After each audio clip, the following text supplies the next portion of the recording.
લાઠી બાબરાના ધારાસભ્ય જનકભાઈ તળાવિયાના નિવેદનમાં લાઠીમાં વન અંતર્ગત એક કાર્યક્રમનું આયોજન કરવામાં આવ્યું હતું. આ કાર્યક્રમમાં મુખ્ય વક્તા તરીકે સાવરકુંડલાના ધારાસભ્ય મહેશભાઈ કસવાળા, સાંસદ ભરતભાઈ સુતરિયા, ધારાસભ્ય જનકભાઈ તળાવિયા અને જિલ્લા ભાજપ પ્રમુખ અતુલભાઈ કાનાણી ઉપસ્થિત રહ્યા હતા. લાઠી શહેરમાં લાલજી દાદાના વડલા પાસે આવેલા એડિટોરિયલ હોલમાં આ કાર્યક્રમ યોજ્યો હતો.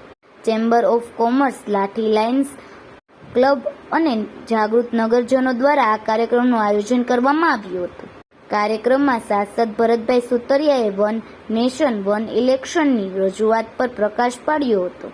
તેમણે જણાવ્યું હતું કે આ વ્યવસ્થાપિત ચૂંટણી ખર્ચમાં ઘટાડો થશે અને વિકાસ કાર્યોને વધુ વેગ મળશે.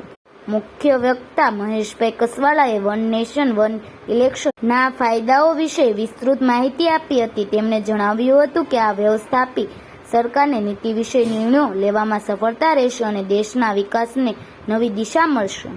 ધારાસભ્ય જનકભાઈ તળાવિયાએ પોતાના મત વિસ્તારમાં આ કાર્યક્રમ યોજવા બદલ આયોજકોનો આભાર માન્યો હતો. તેમણે જણાવ્યું હતું કે આ પ્રકારના કાર્યક્રમથી જનતાઓમાં જાગૃતિ આવે છે અને લોકશાહી મજબૂત બને છે. જિલ્લા ભાજપ પ્રમુખ અતુલભાઈ કાનાણીએ વન નેશન વન ઇલેક્શનને રાષ્ટ્રહિત માટે જરૂરી ગણાવ્યું હતું. તેમણે જણાવ્યું હતું કે આ વ્યવસ્થાથી દેશની એકતા અને અખંડિતતા મજબૂત થશે. ચેમ્બર ઓફ કોમર્સના પ્રમુખ મેઘજીભાઈ ડાંગર, શહેર ભાજપ પ્રમુખ ધર્મેશભાઈ સોની, જિલ્લા પંચાયત સદસ્ય જીતુભાઈ ડેર, જિલ્લા ભાજપ મહામંત્રી ભૂપેન્દ્રભાઈ બસિયા, રાજુભાઈ ભૂતિયા તથા નગરપાલિકાના પ્રમુખશ્રીઓ, તાલુકા પંચાયતના પ્રમુખશ્રીઓ, બાબરા તાલુકા પ્રમુખશ્રી, બાબરા શહેર પ્રમુખશ્રીઓ તેમજ અન્ય વેપારીઓ અને ભાજપના હોદ્દેદારો સહિત મોટી સંખ્યામાં ગામના લોકો આ કાર્યક્રમમાં ઉપસ્થિત રહ્યા હતા.